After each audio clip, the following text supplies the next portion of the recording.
All right, hey y'all, we're in chapter 11. We're gonna finish this whole chapter in one fell swoop. So let's get going. Let's talk about nomenclature.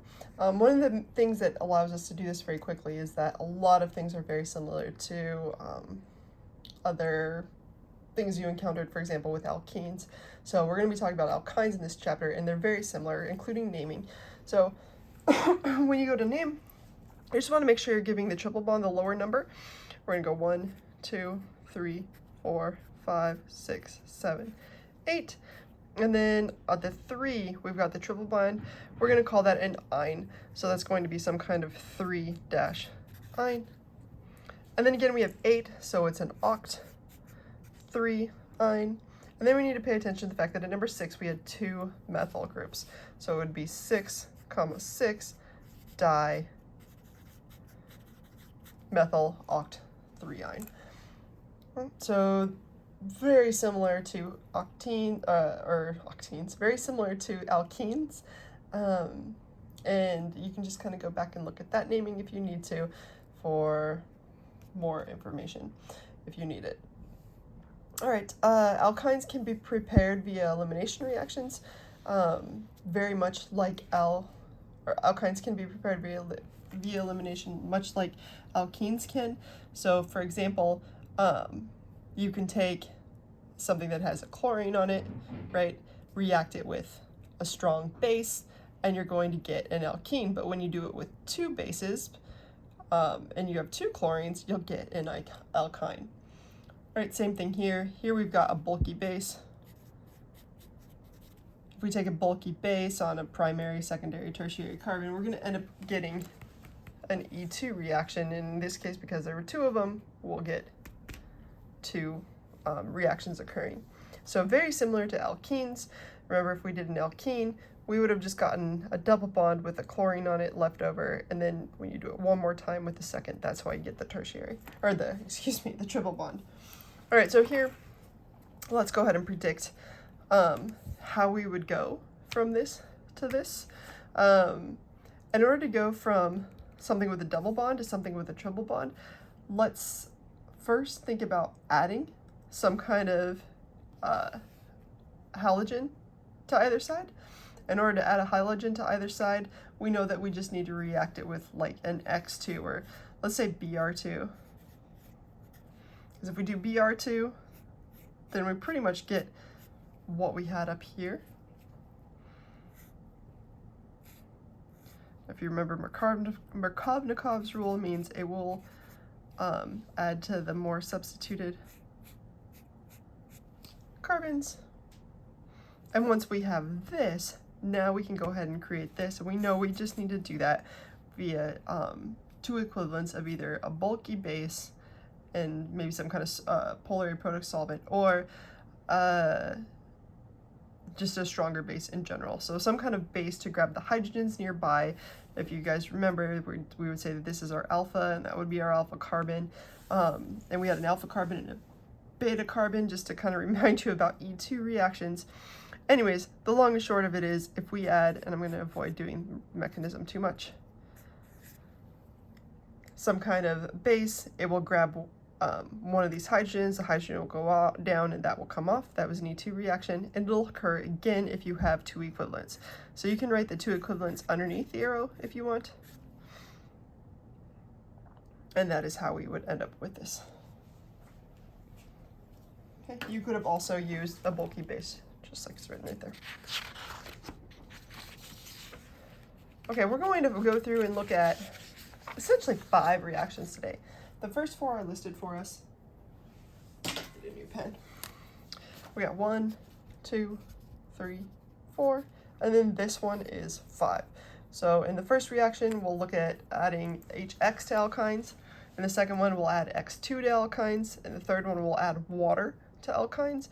And in the fourth one, we'll do this hydroboration, which happens very similar to when we did alkenes. If you remember, when we did something like number 3 here to an alkene, we got an alcohol on the more substituted carbon.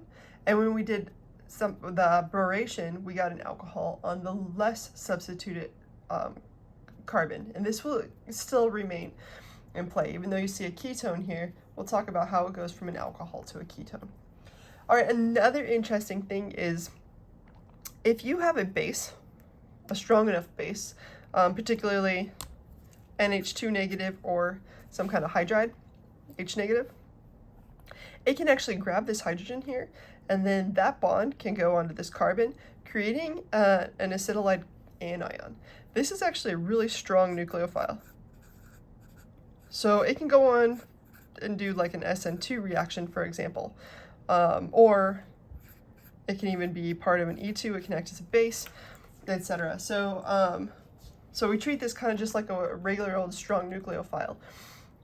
Again, in order to do that, this has to be a terminal alkyne, meaning there's no other carbon. The alkyne's at the very last carbon, and there's no carbon to the right of it. It's not internal. All right. So, again, I'm just going to go through each of these, 1, 2, 3, 4, 5, and we'll talk about the little nuances here and there as they arise. Starting with number 1, let's go ahead and add HX. Okay. So when we add HX, there's a few odd things that maybe occur. The first is that once you go through the first HX, you're going to add some kind of X to this thing, and it's going to be across a double bond, and the product can be either E or Z. But here's where it's really weird, is when you add the second one, that X will always be on the same carbon. So it's always going to add to the same carbon. Okay, so you'll see it there, you'll see it in this situation right here, and notice that it still adds according to Markovnikov's rule. For example, we didn't add the bromides on the terminal carbon here. It's going to be on the more substituted carbon. So we wouldn't have had 2 bromides at the end here. We have them right there instead.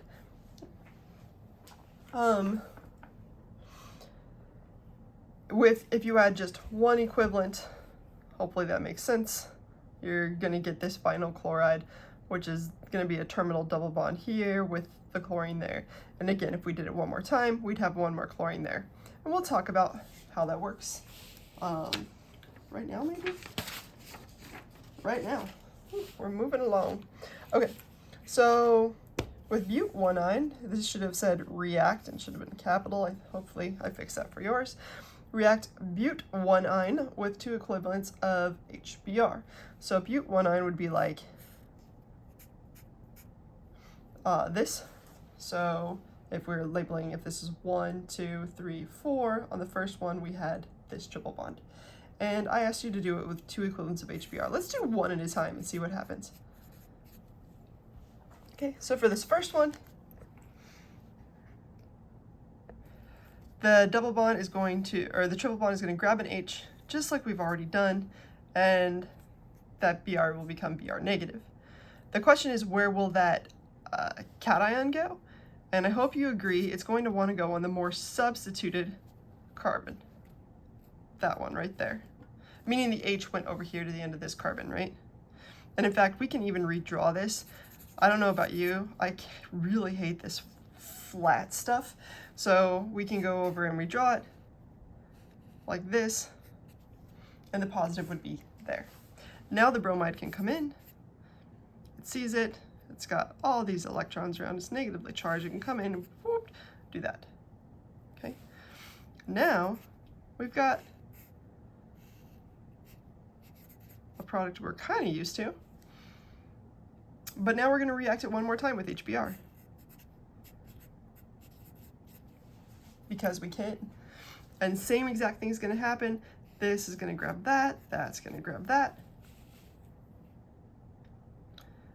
Now the question is, where is that positive charge going to go? Is it going to go on the terminal carbon or the more substituted one? And I hope you agree it's the more substituted one, because it will always go on the more substituted one when we have a carbocation. It's going to go there. Don't forget, we already had a bromide there, right? So now when another bromide comes into attack, there is not a more stable position. That one's just fine, and that's why it's going to attack there. And that is how we end up with a bromide, 2 bromides on the same carbon.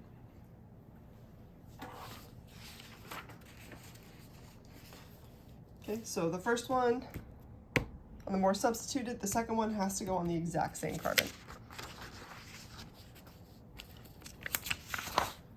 All right, so let's see if we can just think this through. Knowing what we know now, we don't have to do the mechanism, but just have a general idea. Again, it wants to be on the more substituted one, so in this first one, we're going to definitely get the, oh, it's HBr, that's good. So we're going to definitely get each bromide on here. So 1, 2, 3, 4, 5, 6, I don't know about you, I like to draw them like this. So 1, 2, 3, 4, 5, 6. And then I know on the second carbon here, I had 2 bromides. So that is what it would form. Our product here, however, might be a little trickier because this is an internal alkyne, meaning that the 2 bromides could form here or they could form here on either end.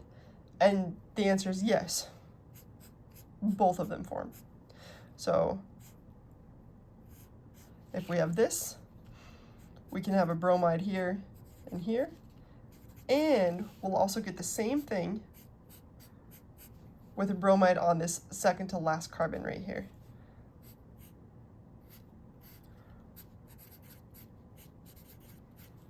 Okay, both of them will form.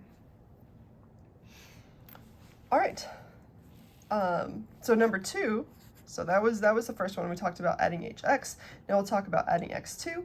Adding X2 kind of works similarly, but there's an intermediate that we need to talk about. And the first addition to adding an X2, Br2, I2, etc., we're going to get the trans dihalide before we end up with the tetra one, which has 4 around it. So just keep in mind that that's going to happen. We actually don't spend a ton of time on this reaction in general because it is rather self-explanatory. Again, in this case, we would add a chlorine here, a chlorine up here, and then in our second addition, we'd get a total of 4 chlorines. So I hope that makes some sense. Now we're going to talk about number 3, addition of water. So in order to do addition of water, we have to learn a little bit of vocabulary, mainly tautomerization, or tautomers. So tautomers are constitutional isomers. One will have an alcohol and the other will be a ketone or a keto form. So here we have an enol. This is the alcohol, we call it the enol form. And then here we have a keto. So you have to have a double bond here going up to an alcohol. And then here we have, it wouldn't even be called an alcohol in this situation. We'd call it an enol because it encompasses more. And here we have a keto form.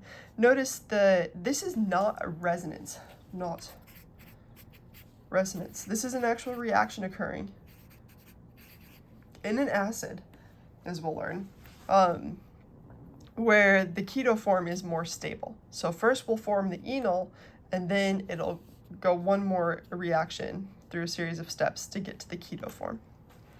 Okay.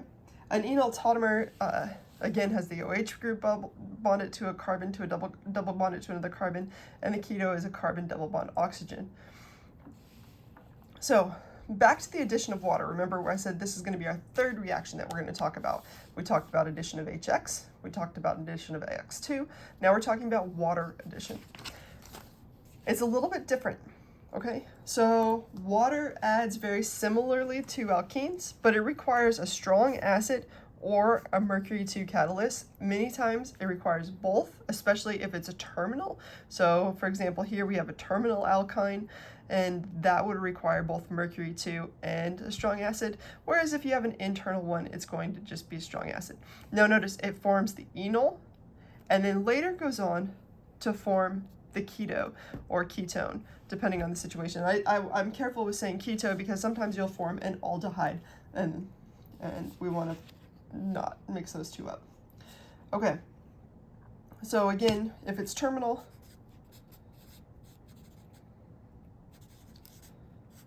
you need your Hg2+.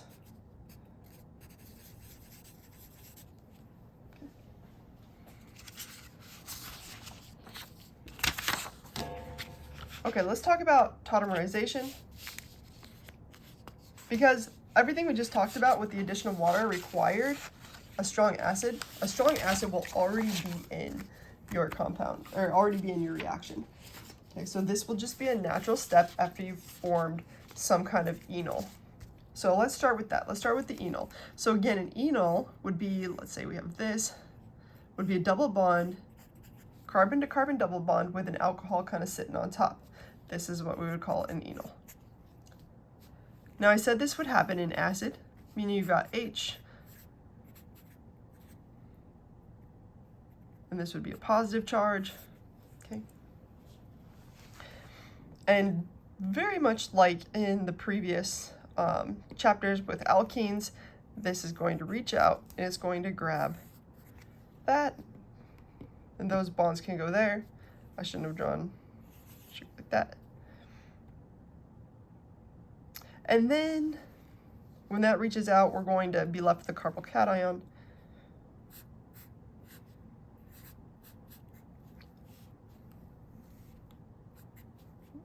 And we've now added an H right here, right? So the carbocation ends up on the more substituted spot. And then what happens is, normally we're used to like some kind of nucleophile coming in and attacking that carbon. But here, this lone pair of electrons is like, we'll come save you, and then pops down. Well, when it pops down, all that does is it now makes O have a positive charge on it, right? Because it only has the one lone pair. And notice that this is just resonance. There's where the resonance occurs in this, between these two steps. So we'll get the double arrow.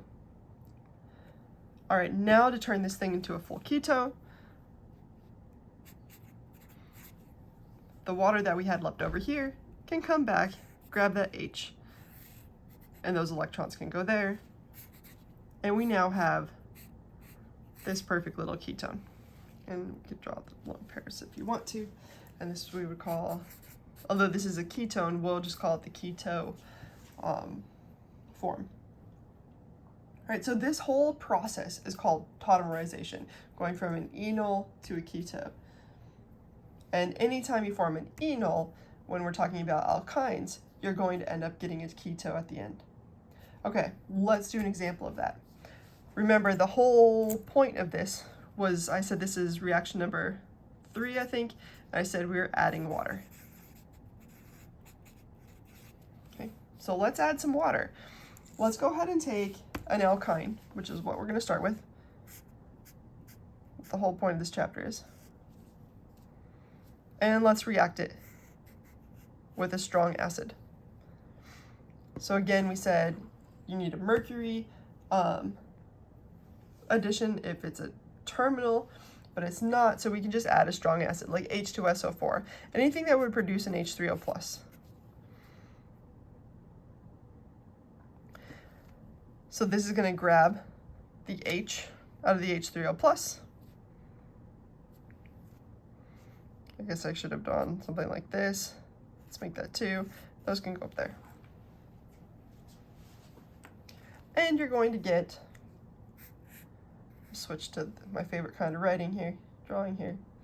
You're going to get something with a double bond, and you can have a positive charge. You could put it here or here. I'm going to put it there. That's where I drew it.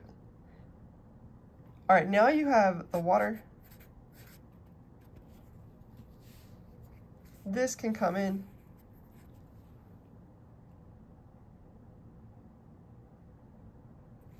Which will give you that. Another water can go ahead and strip this. So this is very similar to the alcohol, the strong acid and water that we talked about in the last chapter. And now we've got an alcohol, right? But in the last chapter, this is where we stopped because we didn't have a double bond. We didn't have a double bond here that we do now. Well, because we have a double bond, we should recognize this as an enol. And we know that an enol is going to turn to a ketone. So this would be like, we could consider this part 1. Part 2 is going to be the tautomerization. So we're going to take this enol,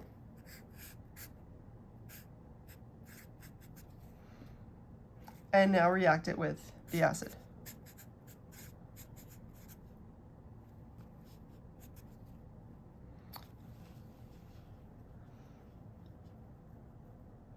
All right, so our double bond is going to come out and grab that.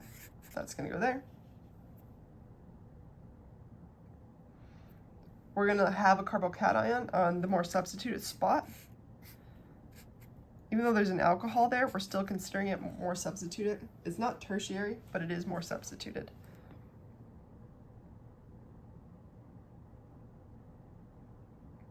All right, just like up here, once we form the carbocation, remember those electrons are going to come down. So you guys are going to want to practice this a lot to make sure that you're comfortable with it. And then I still have the H on there. Oops. I need to practice it a lot to make sure I'm comfortable with it. And now water can come in. And grab that H, and that goes there. And now I can have the keto that I wanted. All right, and we'd still have H3O+. That's why any strong acid works as long as you've got a donation to the water of a hydrogen. All right, so that is why our products for this reaction right here of just this plus water plus a strong acid would be both of these things, with this one more in equilibrium.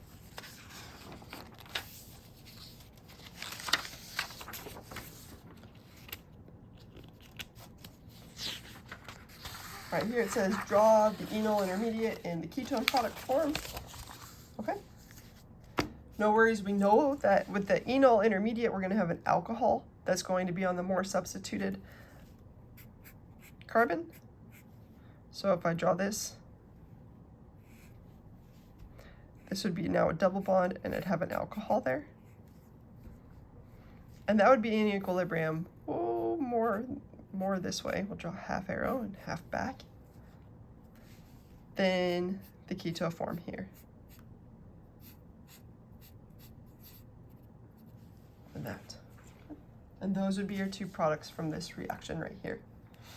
Notice you added mercury. Ask yourself why. Remember, this is a terminal alkyne. So you added mercury 2 in the form of mercury 2 sulfate there. All right, so that was third reaction. Fourth reaction, hydroboration. Okay, so for hydroboration, it's also very similar to alkenes. If you remember, when we did hydroboration, it added the alcohol to the less substituted carbon, and the same exact situation is going to happen here. Now, in general, the process as with what occurred with alkenes is the same. So you're going to add a BH2 to it, and then through H2O and OH-, it's going to turn it into an alcohol. The only difference is now you have that double bond, so it'll undergo a tautomerization to a keto.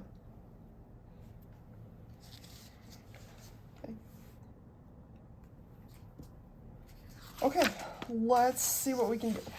So, if you have an internal alkyne, it's no different than the alkenes that we had before. You're adding BH3, H2O2, and OH-, and you're going to get an alcohol on the lower substituted thing, which then tautomerizes to a ketone. But here, in the terminal one, you need to add something a little bulkier. So, so this organoborane is going to have like 2 R groups instead of just 2 H's. So just R2BH works just fine to add that. Don't be concerned if you have like 2 methyl groups, BH or something, as a potential addition. So for example, CH3 to BH maybe, etc. Okay, and this is only when you have the terminal that you really need that, and you're going to get an enol, and again, the aldehyde, which is why I was careful not calling it a ketone, because when you called it a ketone, you assume that you have an R group here, but that's not the case. In this case, we'd formed an aldehyde. So if you have a terminal alkyne and you want an aldehyde, react it with some kind of R2BH2, and then H2O2 and OH minus. Okay, so the addition of water using water, H2SO4, and mercury 2 sulfate forms methyl ketones from terminal alkynes. But the addition of water using organoborane, this thing right here, then H2O2 and OH minus forms aldehydes from terminal alkynes.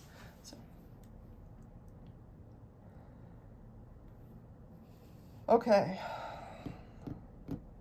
so let's do these. It says, draw the products formed when each is treated with a set of reagents.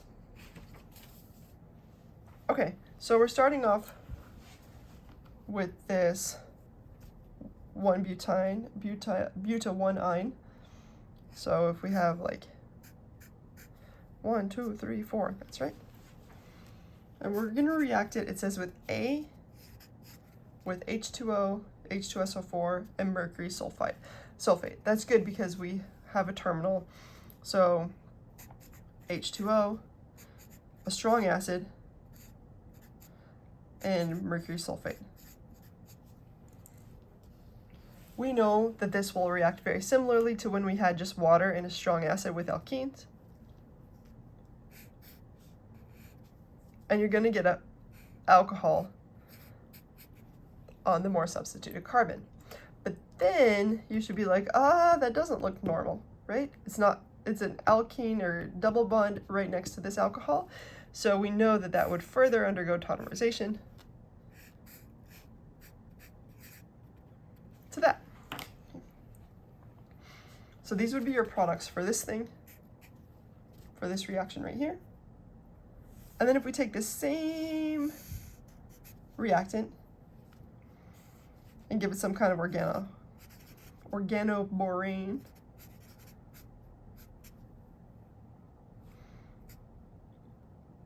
so let's do one step at a time. It said 1 and then 2, but let's go ahead and do each step and make sure that we understand it. We would get, if you remember, it's going to add on the terminal with the organoborane. So we'll have this R, I guess it would attack the B first, so let's put Br2.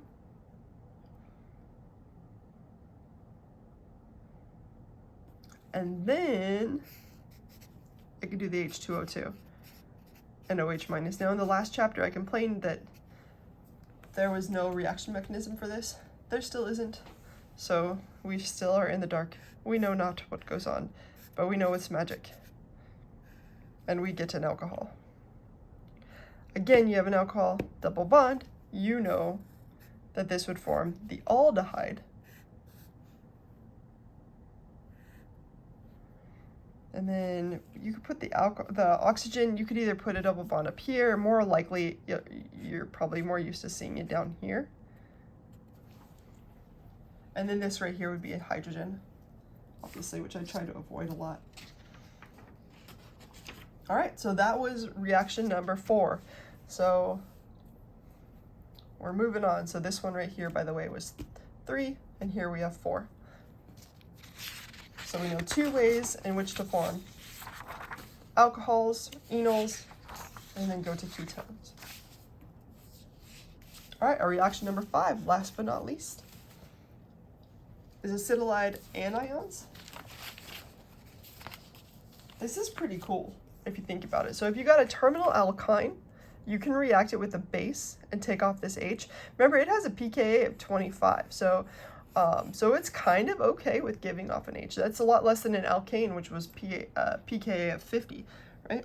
So it's like, all right, cool, you can take my H. And if you take the H, guess what you have here? Not only a nucleophile, this is actually a strong nucleophile. Now you have a strong nucleophile. You know that with a strong nucleophile, you can react via SN2 or E2. SN2, right, especially if it's primary. E2 on these is going to occur with secondary or tertiary. So specifically with alkynes.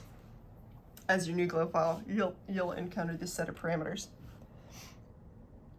And I think it's pretty cool. So let's go ahead and look and see what happens. All right, so in this first example, you've used your base to take off an H, and you've created this strong nucleophile. That nucleophile then can come in and attack this primary carbon right here, releasing this leaving group of chloride, and you get that as your final product. So it essentially just attacks, and now you've added that alkyne to the thing. It's a real cool way of synthesis. So even look at this crazy bulky thing right here. It's going to attack where this bromide was, and you end up with this double ring system, which is pretty rad. So you can take any kind of alkyne and go crazy with it, and attach it to something else, as long as you have like a primary alkyl halide. That's what I want to know. I want to go back here and be like, see, this is primary, and this one's primary, because it will make a difference, as we will talk about right now. Okay, so let's see if we can figure out which products we would get based on the information we just learned. Okay, so starting with A, once you react it with NaH, remember, by the way, I wrote it earlier, but these will react with NH2 and H, things with really lower pKa's, right? So those are the two things that will pull off a hydrogen here. So the first step is one of these two things, particularly this H right here, is going to pull off hydrogen. That bond's going to go there, and your nucleophile, after the first step, so let's just do step 1, will be carbon triple bonded to another carbon to an H. And remember that this H grabbed that, and those electrons went there. So you now have a negatively charged, strong nucleophile. Okay, so that was our first step. Now you have this strong nucleophile, and you have this thing. This is primary, so it's going to occur via SN1, or SN2, and that's going to attack there, and that can leave. What that gives you,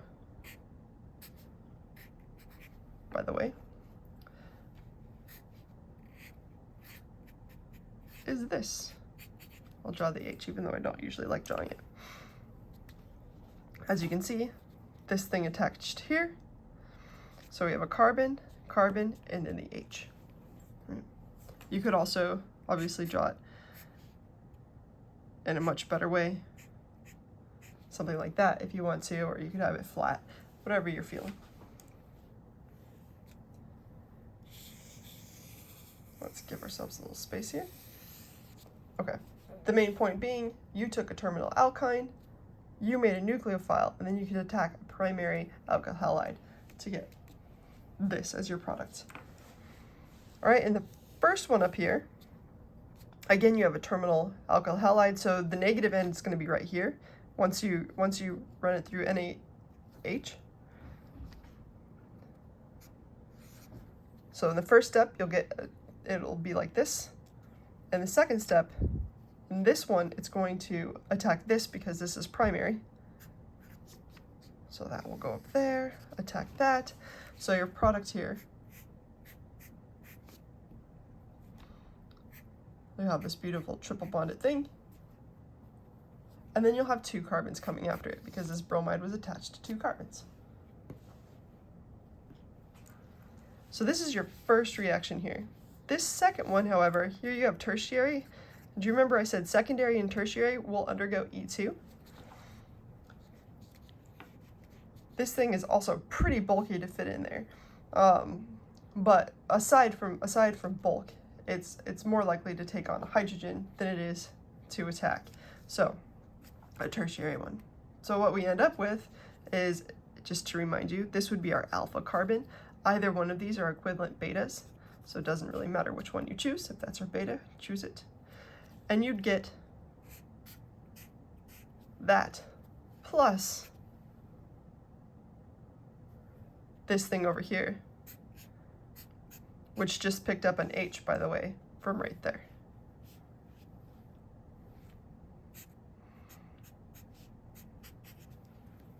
Okay. Just to remind you where the H's were, because I know it's been a long, long time since we've done this. It could have chosen any of these hydrogens, but essentially what happened is this thing grabbed that hydrogen, that went down there, that kicked off the chloride, okay? And this is where that hydrogen went. It is right there. All right, so with anything secondary or tertiary, the major product is via E2.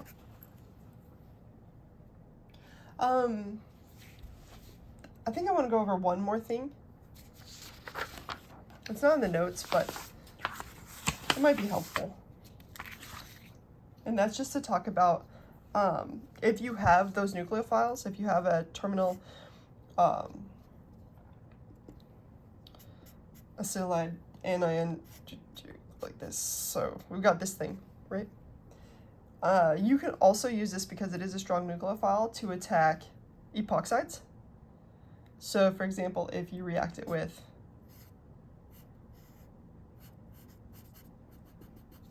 an epoxide like this, it's going to attack the less substituted carbon, which would be that one right there. And because it's a strong nucleophile, it attacks there, it's going to be enough to open up that ring.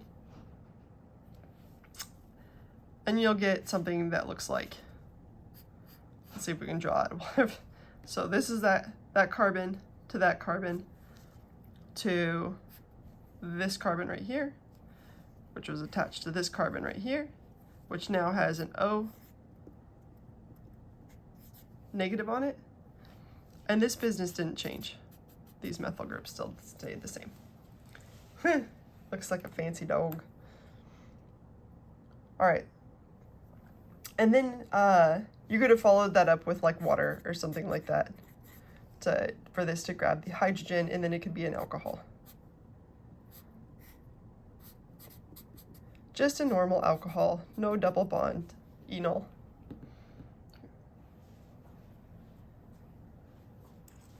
If for example, this attacked some kind of chiral center, so the same exact thing with an epoxide.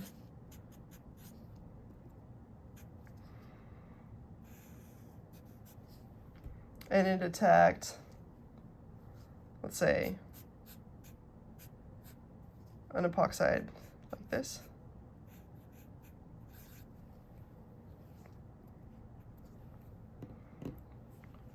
Or something that had some sort of stereochemistry, so these are both pointed up, or if they'd been both pointed down.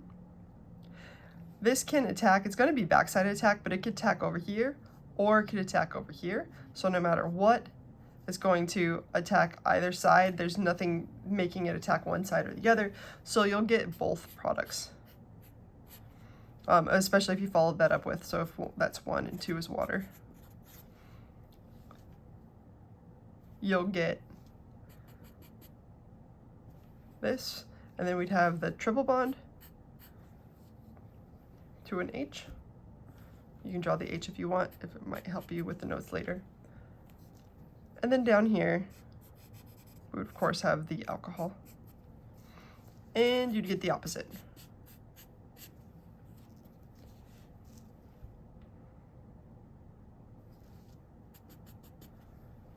Or we'd have the alcohol up here, and this thing would be the triple bonded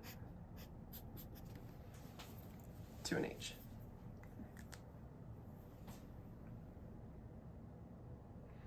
All right, so hope that helps. And that one, not too bad, that's pretty fast. All right, considering we covered a whole chapter. All right, y'all, I'll see you in class. Have a great day. Bye.